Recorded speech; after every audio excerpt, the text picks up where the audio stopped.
songs. How like being poets at an arcade, soaking moonlit falls on broken past this inundated orb that we call home. And it's night and I'm alone and I'm alive.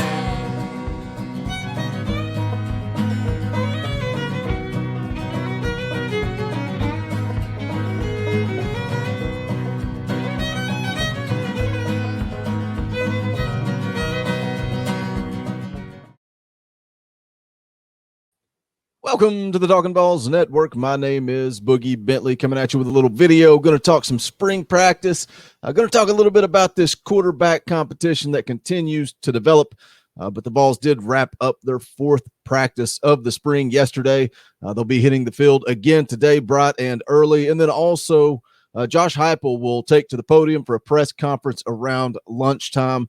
We're going live. We're going live tonight, 7 p.m. Eastern time. We want you guys to join us for that. We're going to be talking about some of these storylines taking place from spring practice, and also probably going to share up that press conference and make some comments and get your feedback, see what you guys are thinking. But as always, guys, do me a favor. Go ahead and smash that thumbs up right out of the gate. Just press it.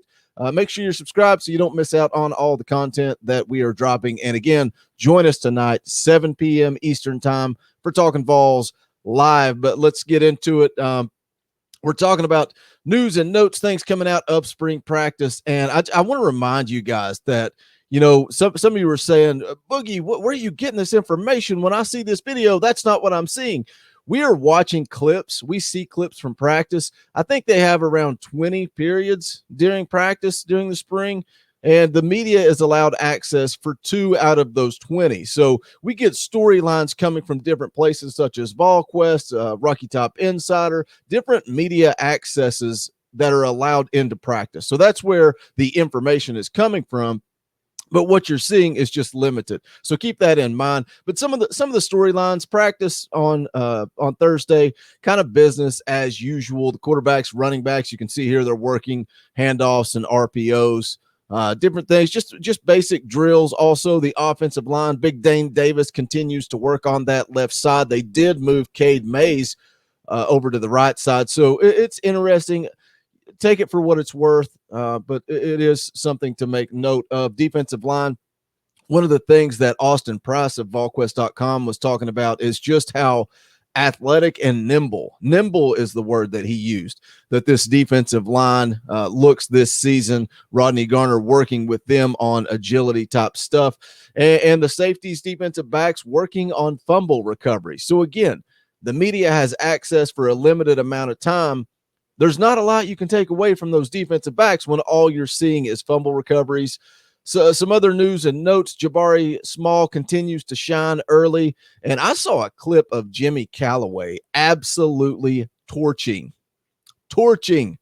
a defensive back. Speed. I know the Indy Kid did a video on the defense, or on the wide receivers, talking about the speed in that wide receiver room. And we saw some of that speed on that clip that was circulating around Twitter. But what I want to talk about today is the quarterbacks, the quarterback room, the quarterback competition. Again, we're talking about drills, take it for what it's worth, but everything coming out of these first 4 practices is that Hendon Hooker seems to be the alpha male when it comes to that quarterback room. He seems to be the guy that's at the front of the line for every drill. He seems to be the guy that is the most vocal, the guy that is leading the quarterback room. I think he's showing consistency from all the reports. And again, these are reports coming from different media outlets, but they all seem to be consistent when it comes to Hooker. He seems to be the leader. He seems to show consistency. Something that is interesting to me, so interesting, is that Harrison Bailey splitting reps with the walk-ons. So it's not a matter of, well, he's going third through every drill, or he's going here, he's doing this, he's doing that. It's the fact that he is splitting reps. And Harrison Bailey is a guy that a lot of people, you know, when it was last year and he couldn't get on the field, talked about just how talented this kid is, just how good he is. And he may be. We're talking about 4 spring practices. But it's interesting to me that early he is splitting reps. One thing I do want to mention before I go on to talk about the main event is Caden Salter. Caden Salter, the legal charges from the dorm room incident with him, the legal charges were dropped. So now it's just up to the university. We're waiting to see what they do. All signs indicate that Caden Salter will be back. It's just a matter of when. So it'll be interesting to follow to see if maybe he ends up returning to practice next week. But the guy that I want to talk about today is Brian Maurer. And this is a guy that at times in 2019, he showed some flash. He brought an energy to the field. That's the only way I can describe it. Like the kid just, he has that something about him. He has that it factor. Excuse me. He's exciting to watch.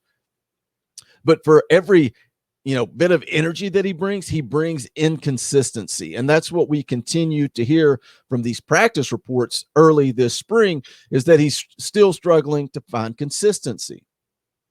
He may go out there and make a big time throw or a big time play with his feet, and then he may have a wide open receiver and he puts the ball in the dirt. But when you look at 2019, that's exactly what we saw. We saw a guy that would break out of the pocket, make an exciting play. I'm not comparing him to Josh Dobbs when he scrambles, but similar to Dobbs in a way where there was nothing there and Brian Maurer would make something happen. Brian Maurer showed flash, but he also showed inconsistency in 2019 with 2 touchdowns to 5 interceptions. Now, in 2020, Brian Maurer struggled to get on the field. But what's going to shake out with this thing, with this quarterback competition under Josh Heupel? Because you have to remember that Josh Heupel in Central Florida went after Brian Maurer pretty hard. So this staff has a relationship with him. They had a desire to bring him to Central Florida. So is he going into this thing as the number 2 guy behind Hendon Hooker? And it's going to be interesting to watch and see, how it works out with Caden Salter. Once he's back on the practice field, what happens to Harrison Bailey, a guy that's splitting reps with walk-ons? This quarterback competition is interesting to watch, and I'm excited to sit down tonight with JP and the Indy kid. Dauber won't be with us, unfortunately. Again, going live at 7 p.m. tonight, 7 p.m. Eastern time.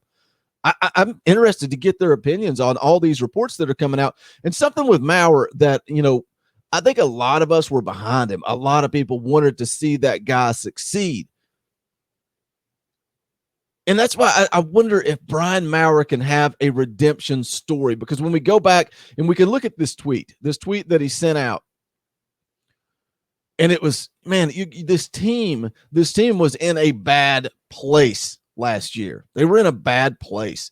And that's why it's fun to watch Josh Heupel work with these guys and use positivity. We continue to hear that positivity. Something I liked from the practice videos earlier this week was Hendon Hooker doing a drill, and Josh Heupel, he's working with him. He's telling him what to correct and what to do. And it's almost like Hendon Hooker just turns and walks, and he's like, hey, I'm not mad. Let's just get better. That's what we're here to do, is get better. And a lot of this team, man, they were frustrated. They were frustrated last year, and with good reason.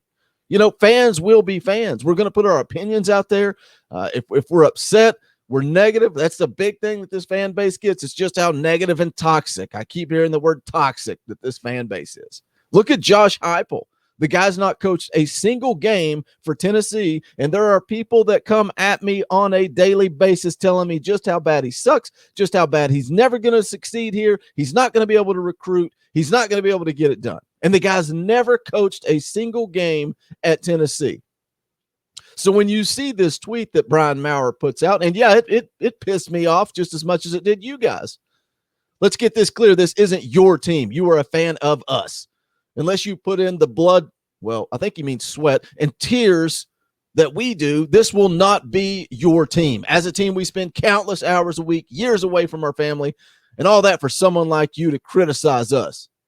No disrespect. You can't just, come on, Brian. You can't just throw in no disrespect there at the end and just think we're going to ignore everything you just said. This is a kid that is frustrated, and I get it.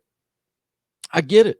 And then there was the Instagram post last year where he talked about his mental health. And I feel for this kid. I feel for all these kids. They're going through tough times. But as fans, we still have the right to criticize and give our opinions. That's America.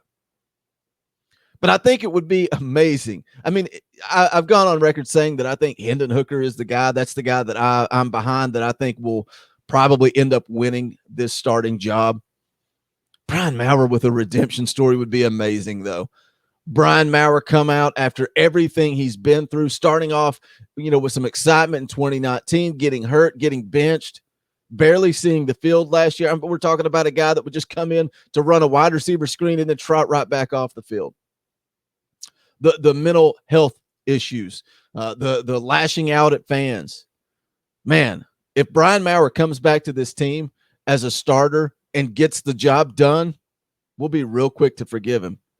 Real quick to forgive him. Can Brian Maurer have a redemption story? Leave me a comment. Let me know. Let me know what you think of this quarterback competition as it continues to develop. I'm still sticking with my guns. I'm still going with Hendon Hooker. I think he gives us the best opportunity. Oh, I shouldn't say that. That's cringeworthy. I shouldn't say that. But I'm riding with Hendon Hooker. I think he's going to be the guy. Again, don't forget, live tonight, 7 o'clock Eastern time, breaking it down with the Indy Kid and VAWLS JP, talking about spring practice, checking out the press conference, getting your thoughts, your opinions. I hope you'll join us for that. As always, make sure you do smash that thumbs up on the way out the door. But for the Talkin VAWLS Network, I'm Boogie Bentley. Go Big Orange. The dogs howl like me, poets at an arcade, soaking moonlit